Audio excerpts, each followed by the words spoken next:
छोड़ती बा बजर छी घर हवा जाना नवर छोड़ने की रोत बाड़ी हो रुदल के बाबू नाथ सगरी जाना नवा भवनवा में जगली की ध्यान न कौन लड़ी का बना रे राम देखे रोवाई जब फूला की पूछे लगे जाई सब नार काहे तिरिया रोवती बाड़ू कारण कौन बात के बा फूला से केहू लड़का पर ध्यान नहीं खे दे रोवाई देख के फूला के आई सब औरत आल्हा के माई धगरी पूछे लागल लोग कि काहे रोवा ताड़ू दुल्हन का बात बा अरे यमुरी से इशारा फूला दुलरू के बाबू कहले बाड़ी हमरो ललनवा पत्थर ये भइल रंग पत्थर ललनवा मोर भवनवा में होइरी गइल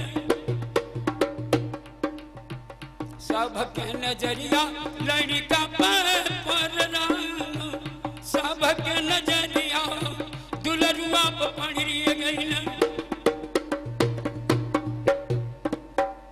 सब औरत देखली से इतना लड़कवा पत्थर हो गई बा शंका के धारा कुन्हन के मन में बैठल बाबू लड़का के देखले रहे सभे कि सुंदर रूप बा सुंदर बालक पैदा बा लेकिन एक बा एक पत्थर काहे बन गई केहू देखले ना रहे तरह तरह के शंका सब औरतन का अपनी मन में होखे लागल अंत में आल्हा की औरत का शंका चढ़ल जेकर नाम रानी सोना रहे सोना विचार कैली कि हमरा बुझाता देश बंगाल के औरत है जहां घर घर जादू के खेती बा कहा जानी जादू से अपनी लड़कवा के पत्थर बनौले बा जादू सिखले बा काई शंका के बाद बा आँखी के देखल क्रोध शांत हो जाला बाबू कुछ समय के बाद शांत हो जाई लेकिन काने के सुनल शब्द जौन बात जौन कटार हो जाला बाबू जान ले लेला एहू समय में गुजरत आई है चीज जौन आँखी से देखल नहीं खे जात काने में शब्द भरल जाता जौने के नतीजा ये होता कि पैगाम बाउर हो जाता आल्हा के औरतिया इस स्वभाव है एगो घर में गुण में सुंदरता में धन में एगो से दूगो जौने घर में औरत आई हैं तो दोनों में द्वेष हो जाए बैर हो जाला एगो के एगो ना देखल चाही तो एगो के एगो ना देखल चाही क्यों रही स्वभाव हो जाला तरुदल के औरत जौने के नैहर में वजन एक फूल के रहे बाबू वो करी सुंदरता वो करी रूप की आगे वो किला के अंदर सब तुच्छ रहे आल्हा के औरत चिट्ठी लिखली अरे लिखे पत्रिका जब भवनीय में अब मजबून कीन तैयार अरे लिखे पत्रिका जब रूदल के देवर सुन ले बयार हमार अरे बार बार बिनती हम कैली कहना नहीं मानो हमार शादी कैला तू मोरंग में अब मोरंग बिच करो बिया अरे जहवा खेती बासा तू कहीं घर घर माया की बाबा जान अरे गजब रचना रचले बाड़ी तिरियर गजब तीन पंगा चिट्ठी लिख ली कि बार बार विनती कैली मनल ना शादी मोरंग में कैले देवर टोलवा ले बाबू सुंदर तन में धैले इनके गुणवा गजब के बनवले बाड़ी नारी अपने ललनवा पर जादू हो चलवले बाड़ी सुंदर शरीरिया पत्थर ये कहले बाया पत्थर दिया है ललनवा के कहले बाड़ी अब है भवनवा में रोवती बाड़ी नारी नकल बनाई के जना नवारे रोवती बाड़ी सोना रुदल के बहुत माने बहुत जाने रुदले की वजह से सोना के शादी आल्हा से भइल ना तो बियाह उनके आल्हा से भइल ना रहे ऐसे रुदल के बड़ी माने लागल बैठक रह बंगला पर सौभाग्य जब बनावल बा फलक झाल हर मुना सितारा बाजे मिर्जापुर के साथ नचे कंचनी काश्मीर के लवंडा ढूढ़े आगरे कर त्वायतना चल भी लायत के जिगर श्याम सुंदरी नाम एड़ा रगर दीन जाजिम पर पाबू गिरे काम के धार सुंदर गद्दी बदशाही के अकबर बैठे गई पार छत्री बैठे सुंदर सुंदर अब रघुवंशी से जवान कौशिक छत्री अकबर बैठे शोभा कहल मान के ना धड़के गोली चौबर इनके जहवा दिहल कान राजा वही समय के जब अवसर पर धामन गई कोट से बाले के पत्र जब पहुंचल धावन रुदल के दिहलस जब धरा रुदल के हाथे धामन चिट्ठी दिहलस काढ़ कतरनी के बन फार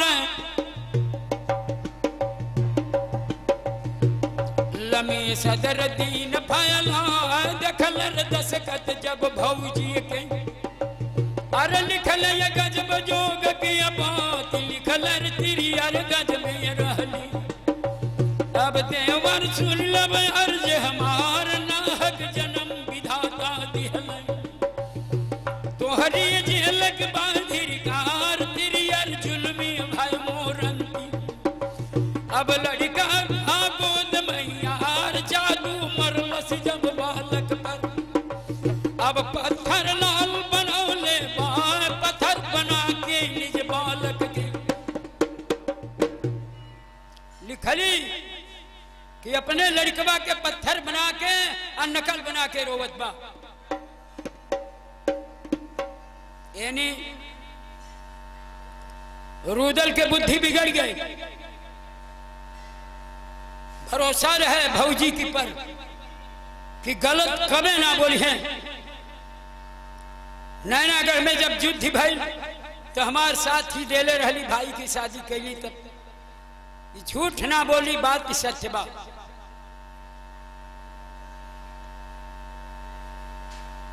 निकल के रुदल जब बंगला से केहू से कुछ बोले ना पकड़ के मार के जब अकेला कहीं वो तुरते कहीं प्रस्थान चढ़ल क्रोध जब रह रुदल का मन में शंका चढ़ल ये पार अंधकार में डूबले बबुआ डूबले अंधकार निजधार के रत डूब गए जब मोहबा के बिल्कुल डूबे लगल हरदास पहुंचे रुदल भवन के अंदर जवन भवन सौरी घर के बाद यानी धीरे धीरे बात फैल गई नर नारी जूटे लागल कौनो अवसर औरतन के पर आवेला कौनो हरानी सुल्तानी आवेले आज जब पति के चेहरा सामने आवेला तो औरतन का आरू आ जाला जब रुदल सामने गईले अपनी औरत की अर पकड़ के चरनिया फूला रोवले भाड़ी राम पकड़ के चरनिया फूला अपने पति के रोवत ने बाड़ी कार कारनी रवा गिरत बन राम झर झर झर नीरवा नयनवा से गिर लागल। त्राहि त्राहि कही के रोवतिए बड़ी नारी, काहे ललनवा राजा पत्थर मोर हो गईले बाबू। हाँ रे बेदर्दी दर्द न जाने राम, तनिको दर्दिया बेदर्दी नाही जानत बाण। अब रचना के बाबू टूटी रे गईले ताज, करम कहानी पानी कमने गहराइल बाबू। जतनव नारी के बिगन रे गईले राम, हाय रे रचनवा विधाता तू बिगड़ले बाड़ा। रुदल का अपने बालक के मोह चढ़ल, इन्हों के मन में भाव आ गए कि सचही मोरंग के औरत जादू से अपने लइकवा पत्थर बना दिहलस। देखी बिना आंखी की देखले शंका कितना भयंकर बा। वो है औरत के ऊपर का गुजरी बाबू, जौने चीज के केहू आंखी से देखल ना, अब ओकर भोग पे करा भोगे के पड़ता सत्य के प्रतीक जहवा बाबू झुके लागा। रुदल वो है औरत के बाह पकड़ के भवन से बहिरावे लगल, तिलाक दे दिहले। एगो तो लड़का ओकर पत्थर भई, आ दूसरे पति ओके घर से बहिरावे लगले। तिलाक धरोने अन्न जो खैबू गऊ मासु है पानी मदिरा बनी समान, सुतबू सेज भाई बहनी के जो महले में लखबू पाऊं। जब बहिरावे लगल अर पकड़ के चरनिया रनिया पति के समझावत बाड़ी। राजा हो कहनिया बिगाड़ ताड़ाजू, एक ललनवा हमरो पत्थर हो गई राजा। दूसरे तू घरवा से निकाल ताड़ना था, रही जो शरीरिया फेरू पुत्र पैदा कर मेरा जा। लेकिन जो चली जाइबे नगरिया से तोहार, एक दिन दिनवा राजा तोहरी पयाई बबुआ। अरे चढ़ी करे सकाम के आय पागल बनी जाइबा मोहबा में। अब खोजले न मिली है जननो तोहार, पड़ी है पवन आज सावन में।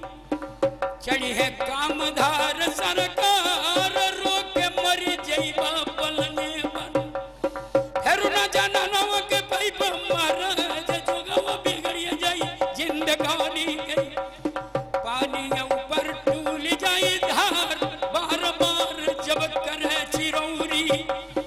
नाही मानल हृदय बलवान, पकड़ के पाया जुसरिया गई। अब घरवा से पापी देला बहिरा, बाहर कैल से किला से रूद। वो है औरत के किला से बाहर रुदल परित्याग कह दिल। जितना नर नारी महोबा के रहे, सबकी ओर औरत हाथ जोड़ के ताके। जौनेगा भरल सभा में द्रौपदी सारथी महारथी महाबलवान जितना रहले कौरव पांडव दल के सबके सामने अपन लाज बचावे खातिर हाथ जोड़ के घूमल। लेकिन समय के तकाजा में खास पति ले हाथ ना रोक पवले अबला के रोके खातिर। समय के तकाजा वो होला। सबकी ओर हाथ जोड़ के जितना नर नारी रहे महोबा के सबकी ओर वो औरत घूमे, आंखी से आंसू गिरे, आंखी से आंसू गिरे, घूंघट से चेहरा ढकल रहे बाबू, वो अबला के चेहरा घूंघट से ढकल रहे। सौरी घर में कैसन कपड़ा पहना के बैठावल जाला औरतन का जानते बानी सब है। चिरौरी कैलस कि राजा बड़ी गरेसा कामदेव के पागल हो जाइबा बलवान, फिर चेहरा न पैबा राजा, अरे दर दर होकर खैबा होना। लेकिन कहा नवा न जना नमा के मानत बाण, अब घरवा से पापे देला बहिराया, बहिया पकड़ के रे बाबू बहिरवले बाण। जो गवा विधाता के बिगड़ गई ताज, रचना या पर जिंदगानी के बिगड़ गई। आर ज्ञान के खजाना जहाँ चुकिए गई राम, ज्ञान के खजाना जहाँ जगमग जगमग डोले लागल। बाहर कैले वो औरत के बाहर माल से निकाल के तिलाक धरा देने की, फिर ये भवन के अंदर मत जाइए। औरत के मन में विचार आई, आल्हा के औरत विचार, रुदल के औरत विचार कैलस कि न नैहर जाए, न कहीं रिश्तेदारी में जाए, न अन्न खाए न पानी पिया, जितना तीरथ ये धरणी पर बसल बा सबके द्वार पर अपन माथा गिराइब के हमार लड़का पत्थर भैल कैसे। प्रतिज्ञा कैलस, अन्न पानी त्याग कर दिलस। सौरी घर के औरत, ये अबला का कितना ज्ञान रहे, लेकिन एक को शब्द अपनी पति के ना कहलस,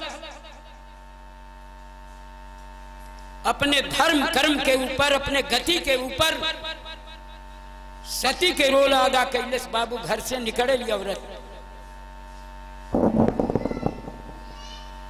अरे जतना तीरथिया बाबू धरतिया पर कायम बाटे, अब है घूमती ये बाटे देखी नारी, हायर जननवा धरणिया पर घूमल बाड़ी। अब है तीरथ के जग बड़ नारी, जतना तीरथिया धरतिया पर बाड़ी बाबू, सबकी द्वार पे घूमती ये बाड़ी नारी, छोड़ के अन्न और पानी जनन बाड़ी।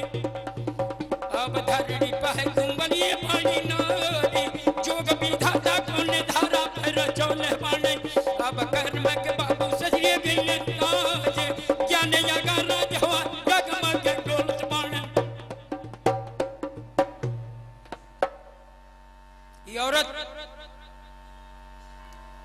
सब तीरथ पे जा आई है, पूछे कि हमारा लड़कवा पत्थर बनल कैसे, लेकिन दुर्गा जी की डर से केहू तीरथ बतावे ना बाबू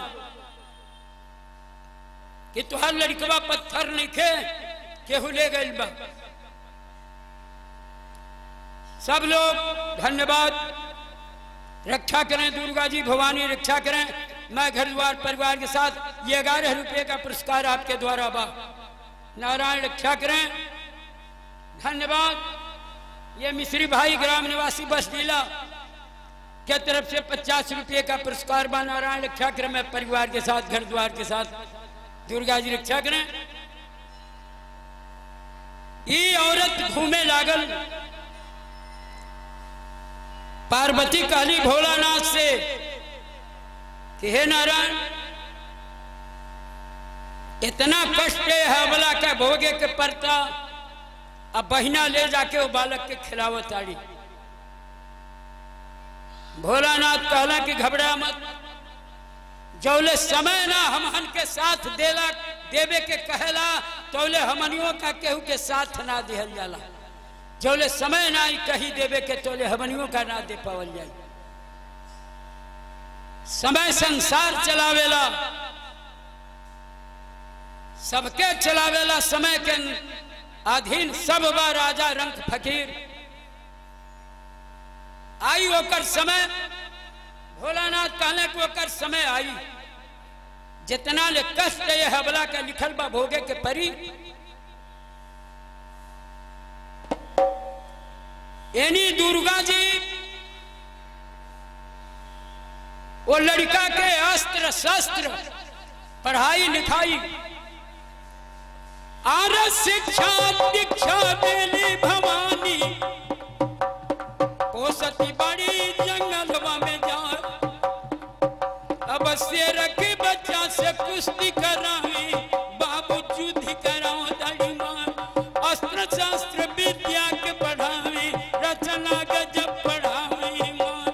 गजब जोग लड़का के बन गई, रचना गजब बनावल मार। समय तूल गए एक दिन बाबू, अब संजोग गई लनिया। एक दिन 5 बरिस के लड़कवा हो गए, रुदल का वियोग चढ़ल। सावन के महीना में औरत के ध्यान जब चढ़ल इनका काम के गरेसा में, त्राहि त्राहि कह के व्याकुल हो गई ने, पागल हो गई ने औरत के वियोग में। बाबू औरत के वियोग में रुदल पागल हो गई ने। हाय रे जनाना तनवा, कौन देशवा में छन हो गई। मनवा के धारा बदलिए गई राम, सावन में पवन झकोरा बाबू डरले बाण। सजिया के तनवा मनवा डोले लागे राम, वो ही दिन याद इनका प्रिया के आइल बाण। बैठ के रोवे लगल बलवान, खर खर निरवा नयनवा से बरसई। अब चली गई कौन देशवा में राम, बिगड़ल गदी राज मोहमा गई। बिल्कुल बिगड़ गई बनज धार, संगत बिगड़ गई जीवन की।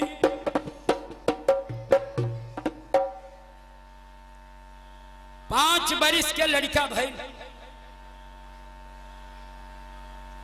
दुर्गा जी जंगल के प्राणी रहने कुल बुला के बैठा दिली। आय अपने चल गई इंद्र के सभा में।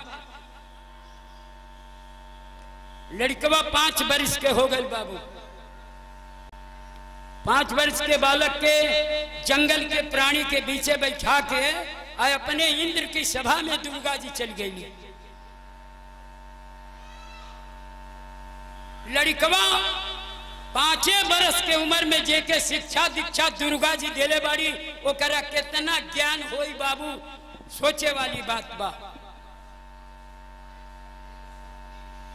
जंगल के प्राणी बैठल रहले, लड़कवा बैठ के रोवे लागल। जंगलवा में वो कुटी पर लड़कवा बैठ के रोवे लागल। तो दुर्गा जी कुछ समय के बाद इंद्रासन से अली, देखली कि लड़कवा रोवत बा। दुर्गा जी कहली कि हमारी ऐसन माई तुहरा बा, तब तुहरा रोवाई आवता। दुर्गा जी कहल कि हमारी ऐसन माई बा, तब तुहरा रोवाई आवता। लड़कवा कहलस कि माई अकेले माई ना कहबू। लड़कवा कहलस अकेले माई कहावे के हक नहीं थे। आर पैदा कह के पापी हमके कहवा चल गई ले बाबू आजुले चरणिया पिता के छुअली ना छाया ना पिता के हमारी ऊपर देखवलु माई आज कौन देश में निकलिए गई राम आजुले चेहरवा ना पिता के अपने देखले माई आज कौन अंश में बनल ये बनताज कहा गईल पिता जकर दर्शन न पवनी माई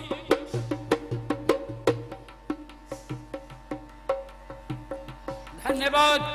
21 रुपये का पुरस्कार आपके द्वारा प्रातः दुर्गा जी रक्षा करें, नारायण रक्षा करें, मैं घर द्वार परिवार के साथ।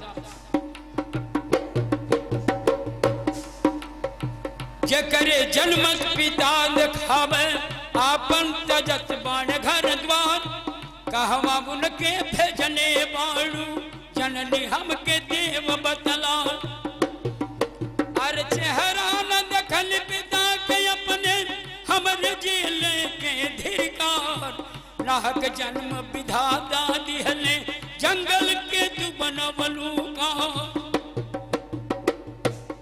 लड़कवा कहलस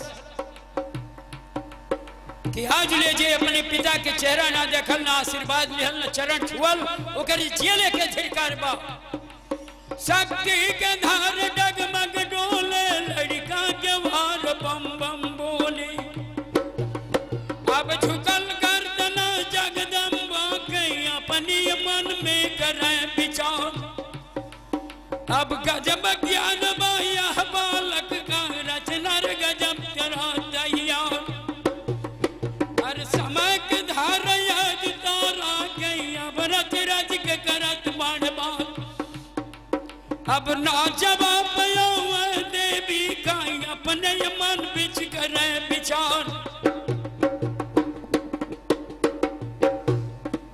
बाबू दुर्गा जी के मुड़ी झुक गई लड़का के जवाब ना पावे कि का कही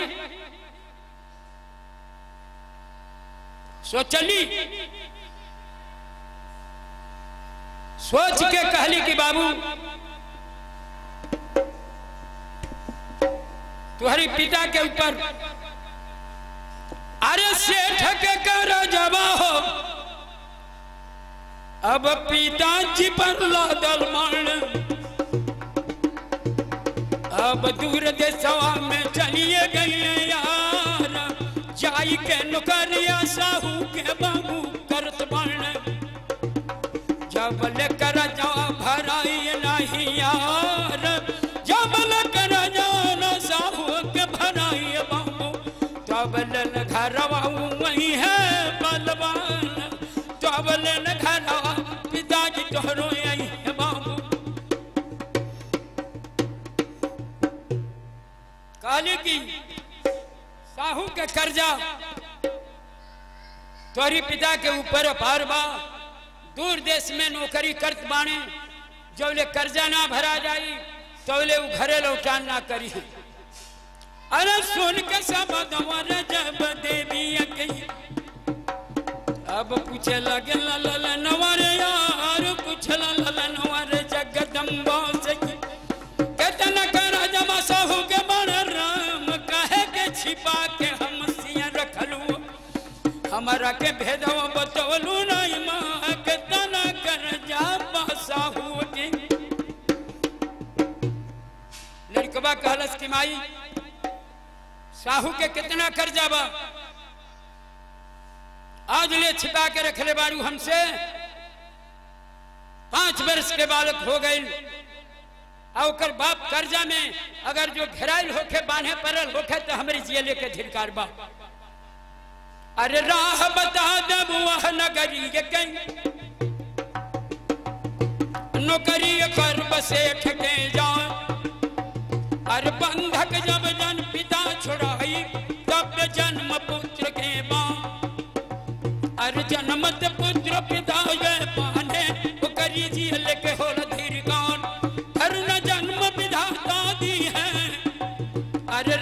के फिर न मिली रे परमाण शक्ति मिली है पुत्र ये पिता के नौकरी कर बदे समय आए कर बनो करी वह साहू लड़कवा कहलस कि वो देश के नाम बता दे माई जाके अपने पिता के बंधक से जो ना छुड़ाई तो पुत्र के जन्म ना हमार नरक में जन्म होके के चाहिए।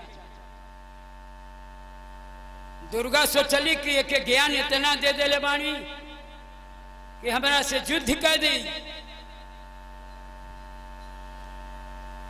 पिता मोह के लड़कवा से घिचली माया से पिता के मोह लड़कवा के हृदय से घींच लिहली। कुछ समय के बाद लड़कवा फिर फैले लागल समय नेराए लागल। धीरे धीरे 11 बरस के बालक हो गए बाबू। ये औरत घूमत घूमत बाबा विश्वनाथ के दरबार में पहुंचल काशीपुरी में।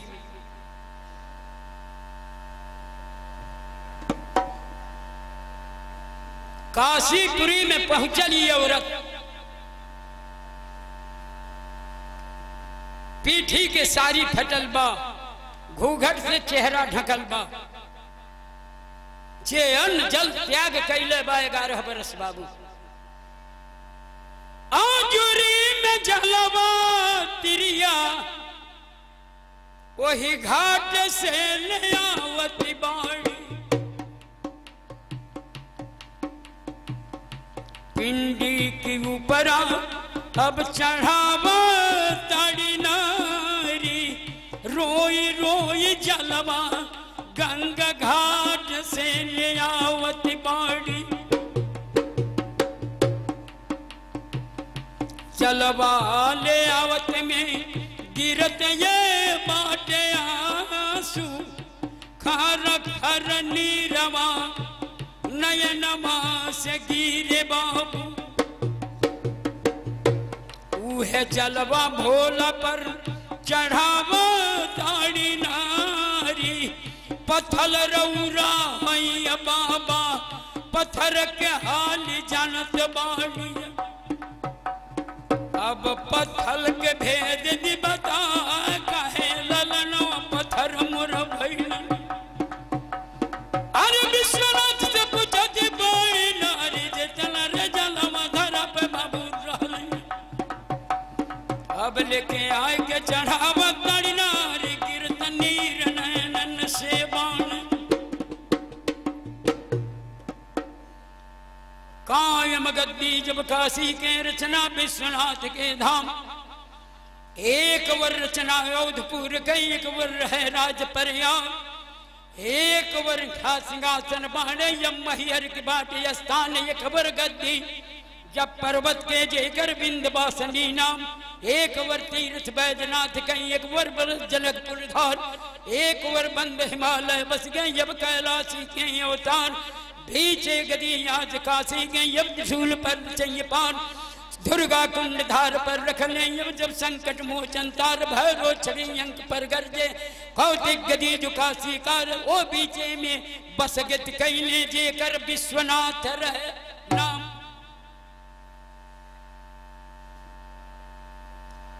इतना बीच के काशीपुरी के अंदर रचना कर है। ये औरतिया जलवा चढ़ावे आ कहे कि रौरा पत्थर होके पूजा चढ़वावा तानी पत्थर के हाल जाना तानी। हमार लड़कवा पत्थर का है भाई ये हमके बता दी। विश्वनाथ जी से रोज ये पूछे। शरीर गल के खाली हड्डी बचल रहे बाबू। 11 बरस जो न जल त्यागले बा औरत अपने पुत्र के खातिर अपने पति के महिमा खातिर। इतना कष्ट हमके काहे मिलल पुत्र काहे पत्थर बनल। अरे जलल बरौनी शिव बाबा के दोनों नेत्र लाल होई जात। गर गर गर गर छिटल पसीना जब ये न से चाहिए और चिरुकियां लपट हाथ भरी फेंकी